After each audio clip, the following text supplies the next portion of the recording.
ॐ अज्ञानतिमिरान्धस्य ज्ञानञ्जनशलाकया चक्षुरुन्मिलितं येन तस्मै श्रीगुरुवे नमः। ॐ नमो भगवते वासुदेवाय। ॐ नमो भगवते वासुदेवाय। ॐ नमो भगवते वासुदेवाय। श्रीमद् भागवतम हम पढ़ेंगे।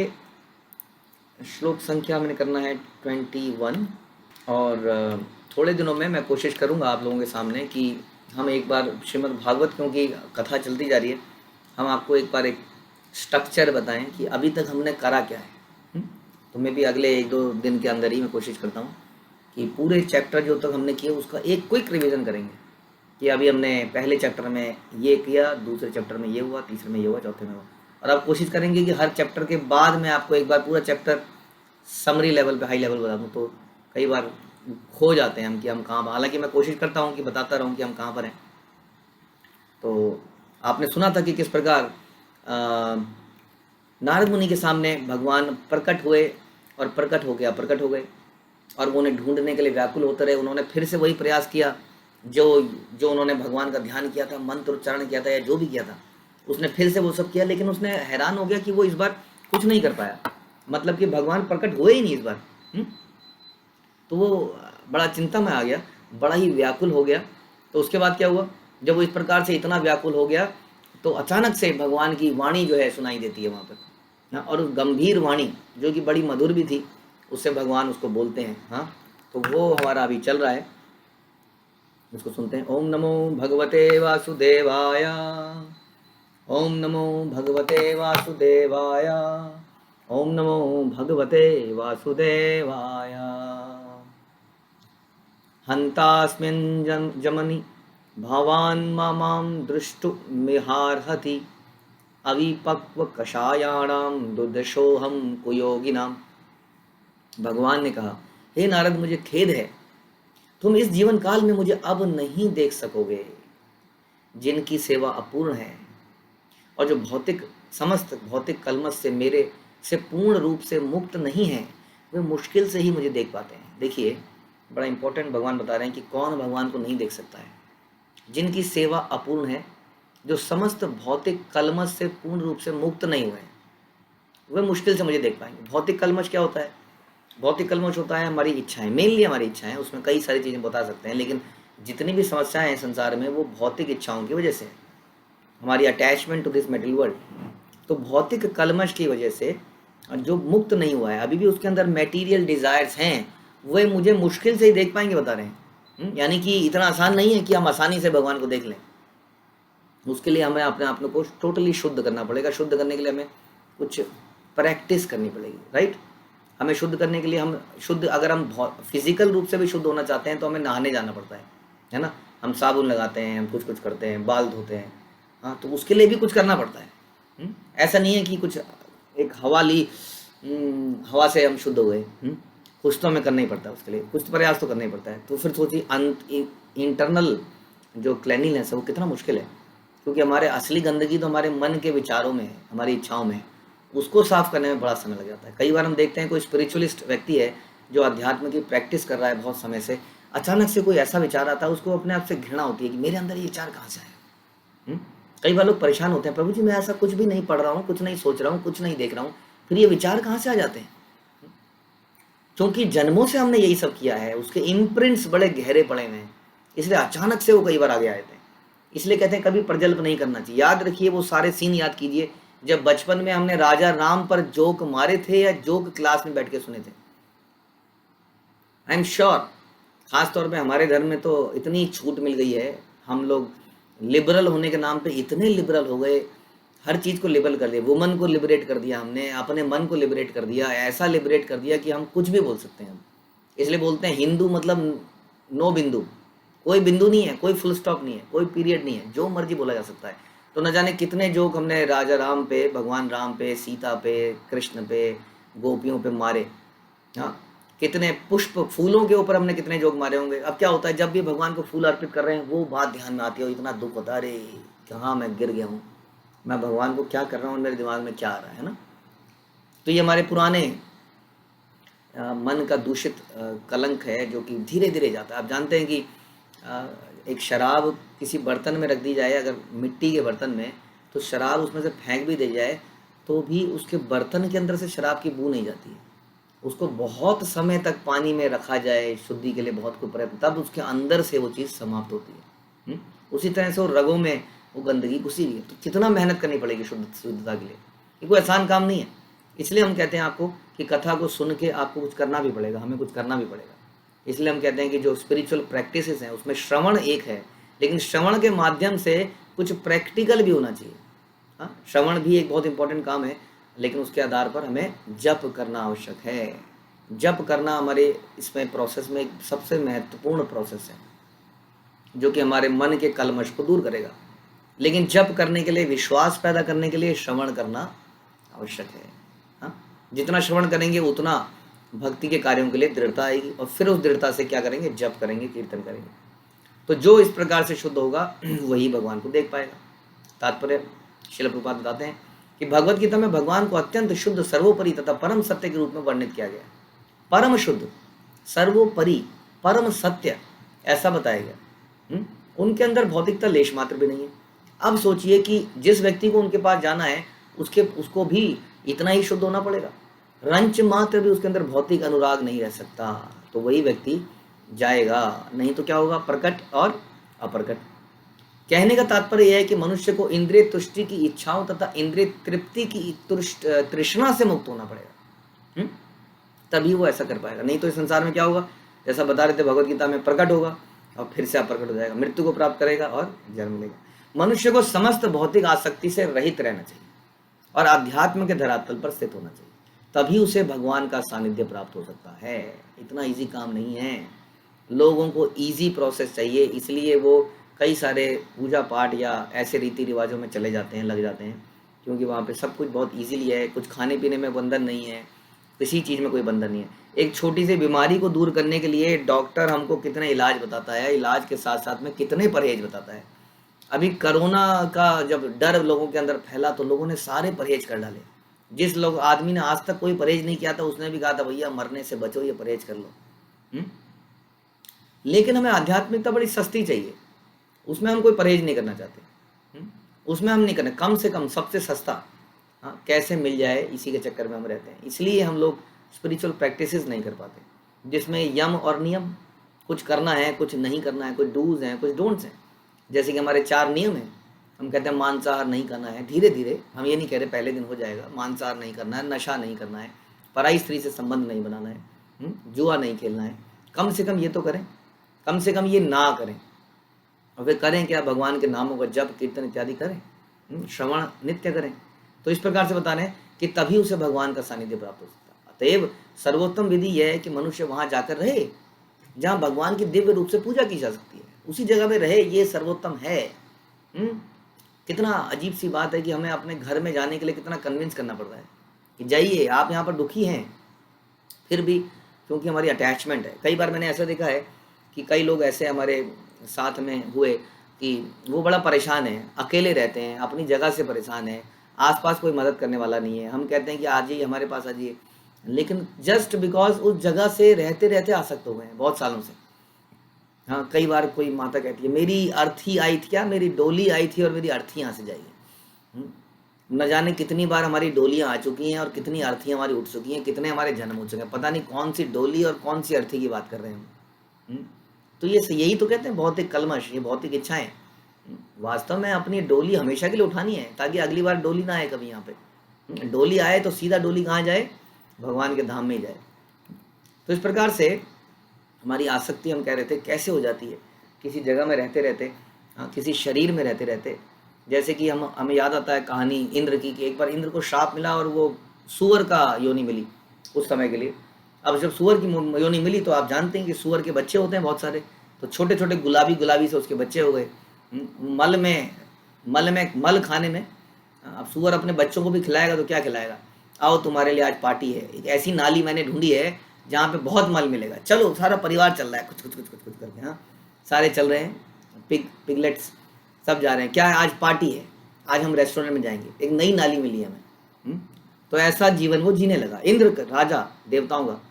तो जब उसका इस प्रकार से श्राप की अवधि हो गई थी तो ब्रह्मा जी आए। ब्रह्मा जी ने कहा इंद्र, बड़ा दुख हो रहा है तुम्हें इस अवस्था में देख के, अब तुम्हें सीख मिली होगी, चलो बहुत हो गया, तुम्हारा समय हो गया। उन्होंने कहा क्या, हु आर यू? हाँ, मैं बहुत खुश हूँ, मेरे देखिए जरा बच्चे आपके हैं, ऐसे गुलाबी बच्चे आपके हैं, जरा अपने बच्चे दिखाइए, ऐसे गुलाबी बच्चे आपके हुए। हाँ देखिए, खाना फ्री में खाना मिलता है यहाँ पे, अलग अलग रंग का, कलर का, सॉफ्टनेस का, आपके पास ऐसा है? तो लिटरली वो ही सेड नो, मैं नहीं जाऊँगा। और ब्रह्मा जी के बहुत बोलने के बाद भी इंद्र ने मना कर दिया, मैं बहुत खुश हूँ, मैं नहीं जाऊँगा, नहीं जाऊँगा, नहीं जाऊँगा। और अल्टीमेटली बताते हैं कि ब्रह्मा जी को उसकी गर्दन को काटना पड़ा, और उसको जब, क्योंकि इंद्र को ले जाना जरूरी था वहाँ पे ना दिक्कत थी, तो जबरदस्ती ले जाना पड़ा। तो कहने का मतलब है किसी भी अवस्था में हम रहते हैं, हम उसी से आसक्त हो जाते हैं, ये हमारी हैबिट है कैसी भी अवस्था में। और देखा गया ऐसा, कोई भी इंसान चेंज नहीं चाहता है। मैंने खास तौर पे अपनी पूरी लाइफ में कॉर्पोरेट वर्ल्ड में मैंने चेंज मैनेजमेंट ही किया, और मैं आपको बता दूं इतना बुरा काम है किसी को बदलना, किसी प्रोसेस को बदलना, क्योंकि आदमी चाहता ही नहीं है, वो कहता नहीं मैं ऐसे ही करूँगा, क्योंकि मैं ऐसा ही करता आया हूँ, इसलिए मैं ऐसा ही करूँगा। तो ऐसा ये है, हमारी जड़ स्थिति हो जाती है, कभी बदलाव नहीं चाहते, चाहे वो मेरे हित के लिए ही क्यों ना हो, क्योंकि उसमें कष्ट है, और स्वभावतः हम लेजी हैं, हिलना नहीं चाहते हैं, है ना। हम कह रहे थे ना न्यूटन का आपको फॉर्मूला, कि कोई भी वस्तु हिलती नहीं है जब तक उसमें एक्सटर्नल फोर्स ना लगाई जाए तो हम भी हिलना नहीं चाहते हैं अपनी स्थिति से। तो गुरु आके वो एक्सटर्नल फोर्स लगा के धक्का मारते हैं, लिटरली झंझोड़ते हैं हमारी आत्मा को, जैसे कि सुअर के रूप में इंद्र को ब्रह्मा जी ने झंझोड़ा। तो तब हमें समझ में आता है, अदरवाइज नो बड़ी। तो प्रभुपाद कह रहे हैं कि बेस्ट चीज़ क्या है? बेस्ट चीज़ है कि हम भगवान के धाम में जाकर रहें, हम उनकी दिव्य सेवा करें। लेकिन क्यों, हमें आदत है यहीं रहने की, हम यही रहना चाहते हैं, हिलना नहीं चाहते, अपनी परिस्थिति में बदलाव नहीं चाहते, चाहे कितना भी कष्ट हो, कष्ट झेलने की आदत पड़ गई है, नो प्रॉब्लम। तो ये स्थिति है। श्लोक संख्या 22, सकृद यदृश्रितम रूप में तत् कामया ते अनग मत काम शनकै साधु सर्वान मुंचति हंछयान। हे निष्पाप पुरुष, तुमने मुझे केवल एक बार देखा है। तो भगवान नारद मुनि को निष्पाप कह रहे हैं, यानी कि वो पापों से मुक्त हो चुके हैं।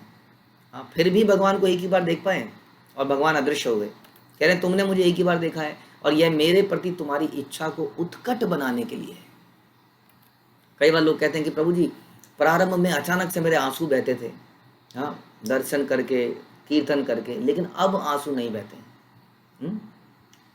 प्रारंभ में हम कोई सेवा नहीं कर रहे थे, अब हम इतनी सेवा कर रहे हैं। प्रारंभ में हम जप नहीं कर रहे थे, अब हम इतने सारे जप कर रहे हैं। फिर भी पहले रोना आता था, अब रोना नहीं आता है। वास्तव में भगवान बीच बीच में हमें अपनी एक झलक दिखा देते हैं, किसी भी रूप में, हाँ, अपनी भक्ति की अनुभूति कराते हैं, जिसके कारण हमारे अंदर एकदम से वो प्रेम उमड़ता है। समझ लीजिए झांकी है जो भगवान दिखा रहे हैं, हमें क्या करने के लिए? हमारी इच्छा को उत्कट बनाने के लिए, ताकि हमारी डिज़ायर भगवान को प्राप्त करने की और ज़्यादा बढ़ जाए। इसलिए भगवान बीच बीच में ऐसा भाव देते हैं, आनंद आ जाता है। कई बार आपके जीवन में भी बहुत आया होगा, एकदम से कभी दर्शन करके, कभी कीर्तन सुन के, एकदम से कई बार रोंगटे खड़े होते हैं, कथा सुन के कई बार रोंगटे खड़े जाते हैं। तो ये जो है, इसी तरह से नारद मुनि को बता रहे हैं कि तुमने मुझे एक ही बार देखा, लेकिन ये मेरे प्रति तुम्हारी इच्छा को बढ़ाने के लिए, क्योंकि तुम जितना ही अधिक मेरे लिए ललायित होगे, उतना ही तुम समस्त भौतिक इच्छाओं से मुक्त हो सकोगे। जितना मेरे लिए ललायित रहोगे, उतना ही समस्त भौतिक इच्छाओं से मुक्त हो जाओगे। और हमने अभी भी डिस्कस किया कि जो व्यक्ति भौतिक इच्छाओं से मुक्त नहीं है, वो भगवान के धाम में नहीं जा सकता। जितना मेरे प्रति आकर्षण बनेगा, उतना ही आकर्षण छूटेगा। ऐसा होता है कि नहीं? जब किसी चीज़ के प्रति आकर्षण बढ़ता है जैसे कि कई बार क्या होता है कि हम 8th में, 9th में, 10th में किसी बच्चे को बोलते रहते हैं पढ़ ले पढ़ ले पढ़ ले, वो पढ़ने को तैयार नहीं है। लेकिन कई बार अचानक से 11th 12th में या इंजीनियरिंग में देखते हैं, वो उसको कहते हैं बस कर, वो पढ़ने में लगा हुआ है। क्योंकि अब उसको समझ में आ गया यही मेरे जीवन के लिए इंपॉर्टेंट है ना। जैसे ही हमारी आसक्ति किसी चीज़ से बढ़ती है, चाहे वो किसी भी चीज़ से हो, तो बाकी चीज़ों से तुरंत छूट जाती है। इसका नेगेटिव एग्जाम्पल है अजामिल। अजामिल की आसक्ति एक वैश्या से बनी, ऐसी बनी, एक वैश्या से सोचिए, जो कि जानता है वो कि वो कईयों के साथ रहती है, उसने अपनी पत्नी को छोड़ दिया एक ऐसी लेडी के लिए जो किसी की नहीं है। तो जब हमारी आसक्ति ऐसे बढ़ जाती है, तो बाकी चीज़ों से छूट जाती है। यही, इसी को पॉजिटिवली अगर देखें, तो उसी तरह से हमारी कृष्ण से जितनी आसक्ति बढ़ेगी, उतनी हमारी बाकी चीज़ों से आसक्ति छूटेगी। इसलिए उस आसक्ति को बढ़ाने के लिए भगवान इस संसार में आते हैं और अपनी सुंदर लीलाएं करते हैं। उन लीलाओं को देख के हम आकर्षित हो जाते हैं भगवान से, और ख़ास तौर पे जब भक्तों के मुंह से उन सुंदर लीलाओं को सुनते हैं तो हमारे हृदय में एक इच्छा जागती है कि अब हमें भी भगवान के धाम में जाना चाहिए, उनकी वहाँ पे सेवा करनी चाहिए। तो ये आसक्ति जितनी बढ़ेगी उतनी भौतिक आसक्ति कम होगी। इसके लिए क्या करना पड़ेगा? इसके लिए हमें भक्तिमय कार्यों को करना पड़ेगा, जो हम बताते जाते हैं आपको। आपको जप करना पड़ेगा, आपको श्रवण करना पड़ेगा, आपको पठन करना पड़ेगा, व्रतों का पालन करना पड़ेगा, जल्दी उठना पड़ेगा। तो ये सब करना पड़ेगा। तो बता रहे कि जितना अधिक करोगे उतना भौतिक इच्छाओं से मुक्त हो जाओगे। जीव कभी भी इच्छाओं से रहित नहीं हो सकता। प्रभुपाद बता रहे क्यों? कई लोग कहते हैं, कई संस्थाएं कहती हैं कि कोई इच्छा मत करो, हाँ अब ध्यान लगाओ और बोलो कुछ भी मंत्र बोलो XYZ, अब इस मंत्र पे जाप करो, सारा विचारों को त्याग दो। अब प्रभुपाद कह रहे हैं कि ऐसा हो ही नहीं सकता है, क्योंकि जीव जो है इच्छाओं से रहित नहीं हो सकता, क्योंकि मृत पत्थर नहीं है। उसे काम करना, सोचना, अनुभव करना, चाहना, कुछ तो करना ही पड़ेगा। किंतु जब वह भौतिक दृष्टि से सोचता है, अनुभव करना चाहता है, तो वह बंधन में जकड़ा जाता है। इसके विपरीत जब वह ईश्वर के लिए सोचता है, अनुभव करना चाहता है, तो धीरे धीरे समस्त बंधन से मुक्त हो जाता है। देखिए कितना आसान है।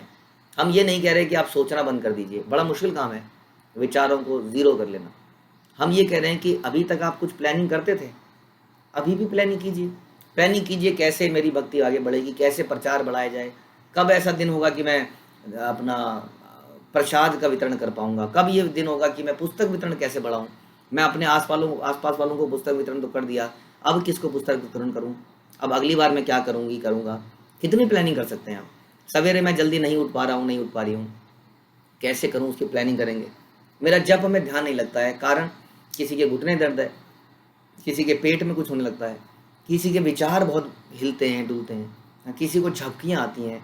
सब लोग क्यों नहीं प्लानिंग करें उसके बारे में? कर सकते हैं कि नहीं? करना चाहिए। यदि एक व्यक्ति को ड्राइविंग करनी होती है कहीं लॉन्ग रन में, तो कितने घर वाले सारे लोग कहते हैं देखना जी सो ना जाए, बात करते रहना साथ साथ। एक आदमी आगे बैठ करके बात करता रहता है, सामने साथ में सीट में बैठने वाला यदि सोने वाला मिल जाए तो पता है कि ये सो गया तो ड्राइवर भी सो जाएगा, तो हम सब सो जाएंगे। तो ऐसे किसी को आगे बैठाया जाता है कि जो सोए ना। कितनी प्लानिंग करते हैं हम, बीच बीच में हाँ जी जगह हो, हाँ जी हरे कृष्णा, ये लो खा लो, कुछ चबा लो, ये पानी का छमका मार लो। लेकिन इतनी मेहनत हम जब करते हुए करते हैं नहीं, क्योंकि ना तो सीरियस नहीं है। लेकिन कार में पता है कि 2 मिनट की झपकी और जान अटकी, हमें पता है, लेकिन जब करते हुए हम नहीं सोचते हैं इतना। तो इसलिए प्लानिंग कर सकते हैं हम लोग, कितनी प्लानिंग कर सकते हैं। बस अपने विचारों को जो भौतिक प्लानिंग से हटा के आध्यात्मिक प्लानिंग में लगाना है। हम लोग उत्सव करते हैं, देखिए हम लोगों ने अभी नरसिंह भगवान के दिन आपके लिए जो भी किया, उसके लिए कितनी प्लानिंग करनी पड़ती होगी। आप सोचिए, माइन्यूट डिटेल में जाएंगे तो आपको पता चलेगा इतनी पहले तो एक पूरा प्रोग्राम बनाना पड़ता है, कब कब किया जाएगा, उसकी व्यवस्था कहाँ से आएगा वो प्रोग्राम, कौन उसको रन करेगा, है ना, कितने चीज़ें करनी पड़ती हैं। उसको एक बार रिव्यू करना है, उसकी क्वालिटी कैसी है, वगैरह वगैरह वगैरह। कौन सा लाइव प्रोग्राम है, जैसे मायापुर का प्रोग्राम कितने बजे आएगा, वो मायापुर की साइट में वो प्रोग्राम अपडेट ही नहीं हो रहा था कि कितने बजे होगा। तो कितनी चीज़ें सोचनी पड़ती हैं। तो इसी तरीके से क्यों ना हम ये सब चीज़ें सोचें। हमारे पास कितनी ऐसी सेवाएं हैं जिसके लिए आप निरंतर चिंतन कर सकते हैं। श्रील प्रभुपाद की कृपा से हमने बच्चों का स्कूल चलाया है, जिसमें आप कितना चिंतन कर सकते हैं। अनलिमिटेड चिंतन है उसमें, तो जितना मर्जी चिंतन कर लीजिए उन बच्चों के लिए है। उसके अलावा कितने प्रोग्राम चल रहे हैं, कितने आपके पास जो संडे की शाम के 4 बजे की क्लास आती है, उसका कंटेंट कहीं से मिलता थोड़ी है, उसका कंटेंट बनाया जाता है। पहले सोचा जाता है कि पूरे साल में आपको क्या क्या पढ़ाया जाएगा, फिर उसको कैसे कैसे दिया जाएगा, कौन कहाँ जाएगा। फिर आप देखते हैं हर दूसरे महीने में ग्रुप बदल जाता है। ये हमें कोई मज़ा थोड़ी आ रहा है, गिट्टे थोड़ी खेल रहे हैं हम लोग कि हाँ आप बदल दीजिए, चलो सब बदलो। उसके पीछे भी कोई विचार है कि क्यों बदला जाएगा, क्योंकि हम फिजिकली नहीं मिल सकते हैं आपसे, तो क्यों ना इस तरीके से रोटेट करके लोग एक दूसरे को ज़्यादा जाने। क्योंकि जब फिजिकली क्लास होती है तो अपने आप जान जाते हैं, अब जब जूम पे क्लास हो रही है तो कैसे जानेंगे एक दूसरे को। तो इतना मतलब कहने का ये है, यदि आप चाहें तो बहुत सोच सकते हैं। आपको कभी भौतिक बात सोचने का समय नहीं मिलेगा, ये हम गारंटी देते हैं। यही प्रभुपाद बता रहे हैं कि जब वह भौतिक दृष्टि से सोचता है, अनुभव करता है, तो बंधन में पड़ जाता है, और भगवान के लिए सोचता है तो मुक्त होता जाता है। मनुष्य भगवान की दिव्य प्रेमा भक्ति के प्रति अपनी लालसा बढ़ा सकता है, लेकिन उसे उसकी तृप्ति या उसका अंत नहीं दिखता। इसका मतलब कि जब हम चिंता करते हैं कि बहुत दिन हो गए हल्दीराम के गुलाब जामुन नहीं खाए, तो उसने चिंतन किया, उसके बाद उसने चिंतन किया, जस्ट डायल या कहीं से फ़ोन ढूंढा, हल्दीराम कोरोना के दिन में भैया घर में डिलीवरी करोगे, हाँ जी कर देंगे। अच्छा जी कितने खाओगे? कितने खाएं, मन तो करा सारे खा जाए, 2 किलो ले आओ। अब वो 2 किलो ले आया, अब 2 किलो में आ गए माना 20 पीस, अब उसने 2 पीस खाए, बड़ा अच्छा लगा। तीसरा पीस खाते हुए थोड़ा सा लगा, जब चौथा पीस और फिर 5वां पीस आ गया तो बोला भैया हो गया बस, नमस्कार, अब नहीं मंगाऊंगा। लेकिन एज अगेंस्ट दिस स्पिरिचुअल जगत में ऐसा नहीं है। यहाँ बता रहे हैं कि वहाँ पे कोई अंत ही नहीं दिखता है उसको, उसकी यानी कि तृप्ति का कोई अंत ही नहीं है, उसकी तृप्ति बढ़ती जाती है, उसका आनंद बढ़ता जाता है, हर बार और बढ़ जाता है और बढ़ जाता है, क्योंकि वहाँ पे लिमिट नहीं है इस पेट की। वहाँ पे हमारा आध्यात्मिक शरीर है जो कि लिमिटेड नहीं है, इसलिए वहाँ पे आनंद का, सेवा के आनंद का, हर चीज़ का आनंद का कोई लिमिट नहीं है। यहाँ पर आनंद की भी लिमिट है। हाँ, तो क्यों ना ऐसी जगत में जहाँ भगवान की दिव्य सेवा और उसका आनंद है, भगवान के उच्छिष्ट का आनंद है, ऐसी से जगह के लिए हम लोग तैयारी करें, आसक्ति करें, प्लानिंग करें, बुद्धि लगाएं, मन लगाएं, शरीर लगाएं, वचन लगाएं, हाँ, अपनी हर चीज़ को लगा दें। ठीक है। श्रील प्रभुपाद की जय, ग्रंथराज श्रीमद् भागवतम की जय।